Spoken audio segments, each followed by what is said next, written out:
Esper, gracias por estar con Muy nosotros. buenas noches, ¿cómo les va? ¿Qué tal? Yo cuando leí que la Casa de la Moneda y Chicone no alcanzan para fabricar billetes y casi el 82 o el 83% de los billetes que se imprimen son de 100 pesos, digo, bueno, si alguien rechazaba la idea de que había impresión de billetes e inflación, bueno, estos datos significan y revelan realmente una situación muy, pero muy delicada. Sí, me extraña que el gobierno, que está tan obsesionado con sustituir importaciones, se largue alegremente a importar billetes, ¿no? O sea, no dan abasto ni con Chicone ni con la Casa de la Moneda. Sí, esto parte de la idea absurda del gobierno que cree o quiere hacernos creer que la denominación de los billetes causa inflación. No, lo que causa inflación es la emisión de dinero, no la denominación de los billetes, no importa eso, no sé. Es una ficción. Yo creo que forma parte de esta matrix que el gobierno ha creado para todos nosotros, ¿no? Hay un relato y algunos estamos desconectados del relato, vimos la realidad, pero la idea es la matrix. Ahora, Kicillof sigue diciendo que la emisión no tiene nada que ver con la inflación. Miren, O algo parecido, la economía es una decir. ciencia, por eso pertenece al Olimpo de las disciplinas que están en el Nobel. En el Nobel está la física, la medicina, la economía. Después está el Nobel de la literatura y el de la paz, pero básicamente el Nobel es un premio a las ciencias. Y cuando uno habla de ciencias, tiene mucho de ciencia exacta la economía, mucho, no todo, pero tiene mucho de ciencia exacta. Y muchos de sus postulados han sido probados a través de métodos de las ciencias duras como la estadística y la matemática. Y el principal postulado que está muy probado en la ciencia económica es que la emisión genera inflación. Ahora, lo que pasa es que en Argentina nosotros hemos transformado la economía en un chamullo tercermundista berreta, del cual participa Kicillof, digamos. Pero bueno, así estamos, ¿no? Como consecuencia de las teorías ridículas y absurdas. Tercermundista berreta. Sí, un poco redundante, pero Sí, hay que decirlo porque por culpa de personas como Kicillof que desconocen a la economía como ciencia, sino que la consideran como parte de una lucha de poderes entre oligarquía, no oligarquía, pueblo, xenofobia, es que estamos como estamos, digamos. Fuera de broma, es un tema muy grave desconocer a la economía como ciencia y verla como otra cosa. Tenemos un déficit fiscal enorme. ¿Y cómo se financia de aquí a futuro? ¿Emitiendo deuda pública? ¿Cómo? Bueno, a ver, hoy se está financiando una parte con deuda pública y una parte con emisión. Pero bueno, ya estamos llegando a un punto de una... O sea, la emisión de la que hablábamos se utiliza para... Claro. Hoy el grueso de la emisión viene como consecuencia de la necesidad del fisco de financiarse. Bueno, ya estamos llegando a un punto límite, no en cuanto a la manera de financiarlo, sino al déficit que tiene Argentina. El déficit fiscal que tiene Argentina hoy es parecido al déficit fiscal con el cual quebró el plan de inflación cero de Helber, que terminó en el Rodrigazo, también con el que quebró la tablita Martínez Dios, que terminó en Sigó. También con 8 puntos del producto se quebró el plan austral y terminamos en hiperinflación, y lo mismo en 2001. Así que la magnitud del déficit ya es una magnitud insostenible. Y para que se entienda, ¿no? En la casa... Es el exceso de gasto, ¿no? Eso. Público. Quiere decir que como en una casa, en un hogar, se gasta más de lo que entra. Sí. Bueno, en los últimos 56 años, el Estado argentino tuvo déficit en 52 de los 56 años. Este es un Estado que vive gastando más de lo que recauda y ergo provoca todos los problemas o muchos de los problemas que tenemos, no todos, pero el grueso, ¿no?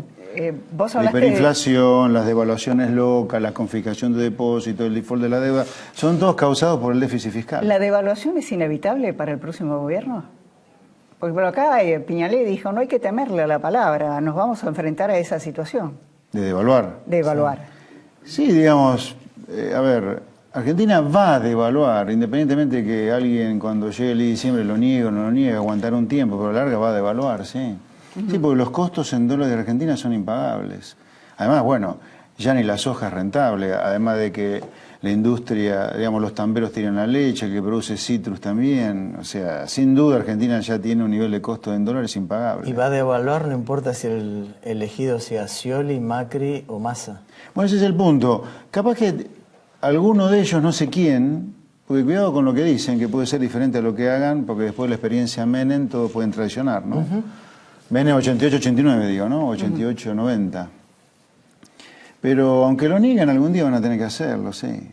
Porque Argentina tiene un problema de precios relativos ya insostenible, además del problema del déficit fiscal. ¿Y eso cómo va a afectar al trabajador? A todos nos va a afectar negativamente la devaluación. La devaluación, si se hace bien, nos va a afectar a todos negativamente en el inicio. Va a haber una caída de los salarios reales, de los ingresos reales de todos. No solo el trabajador, de todos los que estamos acá. Claro, en campaña nadie quiere Obvio, que el votante escuche eso. Obvio. Todos hacen demagogia con esto. Quisiera mostrarte unos segundos nada más de unas declaraciones de la presidenta No de seas la mal, No, eso es maldad. Lo vamos a ver el Día de la Industria. Bueno. A ver si se entiende o lo podés explicar. Bueno. Veámoslo. Estamos en un momento en el cual, además de seguir sustituyendo importaciones, vamos a tener que sustituir exportaciones. ¿Qué quiere decir esto? A ver, para que la gente lo entienda, primero, la presidenta dijo eso porque, por ejemplo, China, un gran comprador de soja en el mundo y de nosotros también, está pasando por una situación de una gran caída en la tasa de crecimiento. Entonces Cristina dice, bueno, si China no nos compra, los productores de soja le van a tener que vender a algún argentino la soja que no nos compra China. Por eso esa, supongo que dijo eso. Ahora esto es un disparate, porque de nuevo, vuelvo al inicio. La política argentina desconoce mucho que la economía es una ciencia. Es más, el político se ufana. Hemos puesto a la economía por debajo de la política. Sí. Bueno, así son los problemas que tenemos a veces. Pero es un disparate por lo siguiente. En el año 1936... En 1936, o sea, hace 80 años ya, un economista llamado Lerner postuló lo que se llamó la simetría de Lerner. La simetría de Lerner dice, mire, usted cuando proteja a uno que compite con importaciones, con aranceles altos o las de high actuales, en realidad usted está perjudicando o desprotegiendo al que produce bienes para exportar. Con esta teoría, ¿por qué? Porque es muy simple el concepto. Uno dice, a ver, vamos a proteger a la industria textil, por ejemplo. Pongamos aranceles altos para que no entren textiles chinos o de afuera. Usted, al encarecer los productos textiles, está desprotegiendo a muchos sectores que usan a las prendas para vestirse. De hecho, a toda la gente, pero el sector que produce exportables también usa prendas, también usa ropa. Y ese sector, al pagar la ropa más cara que a nivel internacional, se ve perjudicado. Entonces usted cree que protege a los textiles, pero en realidad los estará protegiendo, pero desprotege al que produce otros productos que se exportan. Entonces, esta idea de hace 80 años es la idea que Cristina ignora y que la llevó a decir el disparate. Si fuera por ella no importaría un clavo, ¿se acuerdan? Sí. Bueno, la idea de no importar un clavo ha llegado al punto donde ella ha destruido al sector productor de exportables. Hoy el trigo está destruido, el maíz, la leche, los citrus. Eso en parte por el proteccionismo industrial que Pero ella ha también aplicado. las exportaciones Además, industriales. Sí, además de las exportaciones industriales como consecuencia del atraso cambiario. Por si fuera poco, Cristina le agregó no solo el proteccionismo a las importaciones de bienes finales, sino las retenciones, los cierres de registro de exportación, que han sido gravísimas para todo el sector productor de exportables. Así que yo le diría a la presidenta, usted ya arruinó a los productores de exportables. Ya no hay cómo sustituir, digamos. Hay algo que en las discusiones, a mí me parece, no solo en la economía, sino en todos los temas, que se discute prescindiendo de los hechos. Por ejemplo, en el Día de la Industria la presidenta dijo que había un récord industrial de producción industrial como nunca en la historia argentina. Y el mismo día el presidente de la Unión Industrial, Méndez, dice, estamos en materia industrial como hace 40 años. Son dos mundos distintos. Bueno, porque yo creo que no hay que olvidarse, el kirchnerismo ha venido para imponer un relato y para generar una matrix con nosotros adentro. O sea, esto de imponer un relato no depende de la realidad. O sea, en Chaco, por ejemplo, el desempleo es cero. Y a Capichanich no se le cae la cara de vergüenza por decir que el desempleo es cero. ¿No? Cuando el 90% de los empleados de Chaco son empleos públicos, o sea que sin impuestos de coparticipación, que no los cobra Capitanich, los pagamos todos nosotros, Chaco no existe en realidad como provincia. Sin embargo, le dice el desempleo es cero. Esto es igual. Es tan falso eso que es muy fácil ir a datos. Por eso digo, la economía es una ciencia, no es un chamullo. El PBI industrial de hoy no se parece, no es demasiado diferente al PBI industrial de los 90 en términos del producto. Y la declinación de la industria en términos del producto comienza con el más acérrimo proteccionismo de los años 70 y de la promoción industrial. ¿Y ese Ahora, no hay nadie que conecte el proteccionismo con la caída de la industria en términos del producto. Fíjate lo que te estoy diciendo, que el proteccionismo ha sido pernicioso para la industria que supuestamente se iba a favorecer. Sin embargo, la presidenta y otros políticos dicen viva el Y los proteccionismo. empresarios tampoco dijeron demasiado. Por supuesto, porque son cobardes. ¿Y ese cuánto que la industria no incorpora nuevos trabajadores, nueva mano de obra? Por lo menos 2 años.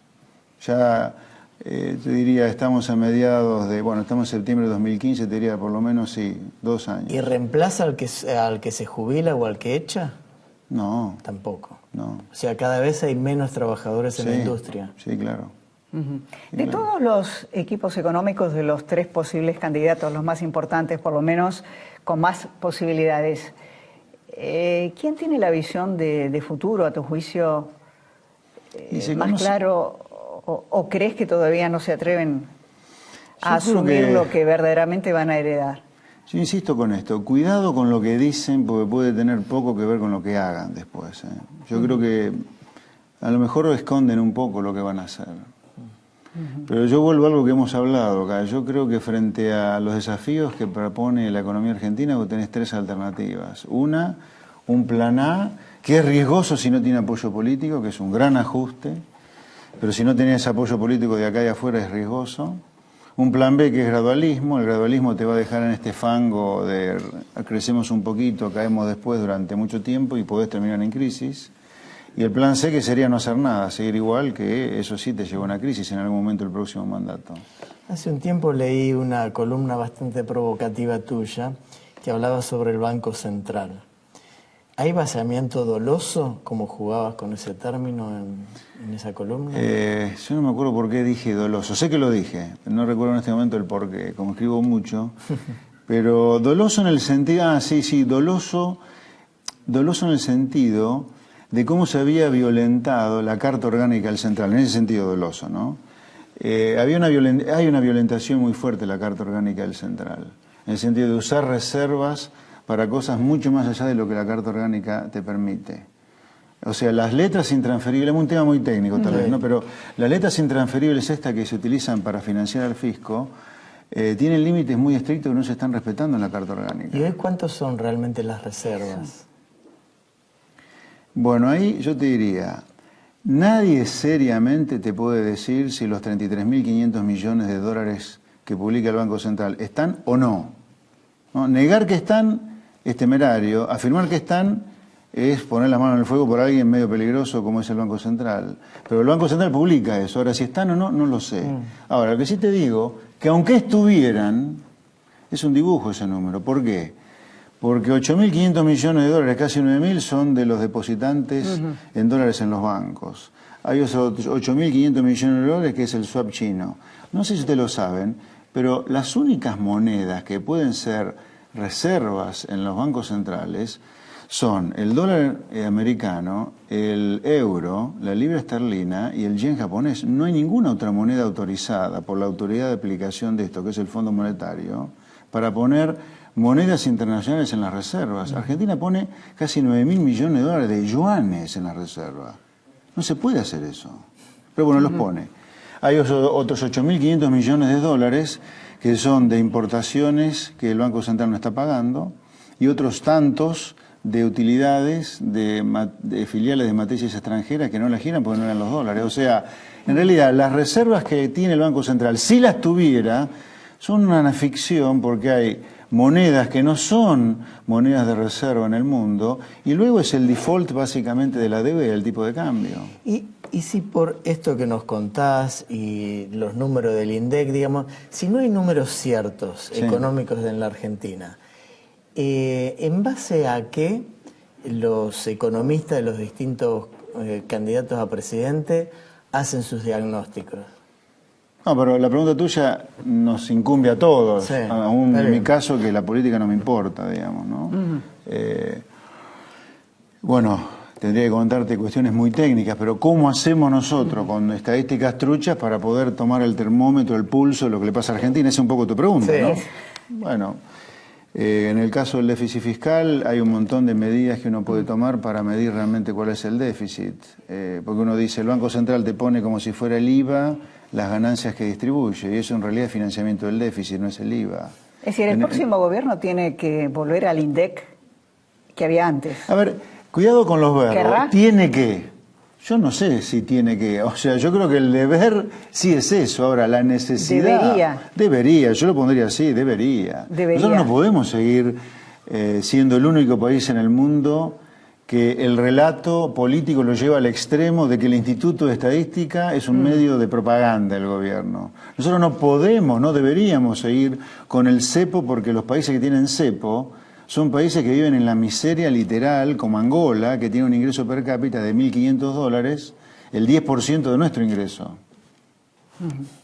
No, vos no podés vivir coqueteando o con países que viven en la miseria o peleándote con el mundo, o reñido contra la costumbre del mundo. O sea, si el mundo dice que las monedas que se pueden poner en la reserva son 4, ¿por qué vos poner una quinta que no es moneda de reserva? Vos no podés hacer eso. Ahora, si lo tiene, yo diría, lo deberían hacer. Si lo van a hacer, no tengo idea, por supuesto. Vos ves, por lo que me estás diciendo, dudas mucho. Cualquiera que venga de la dirigencia política, Massa, Macri, Scioli, asumiendo todos estos desafíos de enfrentarse Mirá, con la realidad. Yo me atrevo a pronosticar medidas de política económica. Ahora, pronosticar la cabeza de gente que no sabemos si va a gobernar todavía, porque no sabemos quién va a ganar, no. Pero te diría, por lo que dicen, todos están pensando de cambiar relativamente poco lo que está, por lo que dicen, y cambiar poco me parece muy peligroso porque estamos en una situación de quiebre de este programa para mí. De quiebre. Quiebre en el sentido, no quiebre de la Argentina, del país entero, quiebre de programa, es decir, un programa que ya no da más. O sea, el déficit fiscal, la inflación, el atraso cambiario, el dibujo de las reservas. No dejas importar, no dejas exportar, ¿me entendés? Estás de quiebre en el sentido que algo va a cambiar. El punto para mí importante es que sería bueno que Argentina estos cambios los haga evitando crisis, ¿no? Por ejemplo, después de la hiperinflación, el espacio que se le armó al gobierno que venía, en este caso fue Menem, para hacer una reestructuración del Estado fue gigantesco. A lo mejor hemos perdido la memoria, pero Menem despidió centenares de miles de empleados públicos, no en el 98 donde el desempleo ya era 15, sino al principio donde el desempleo era 7. Ahora, ¿por qué pudo hacer eso sin una crisis social como hoy muchos temen si se hace lo mismo? Bueno, porque la crisis de la hiperinflación generó tal miedo que te daba el espacio para hacer grandes cambios. Lo ideal sería hacer esta cosa por las buenas y no por las malas. Esper, gracias. Gracias.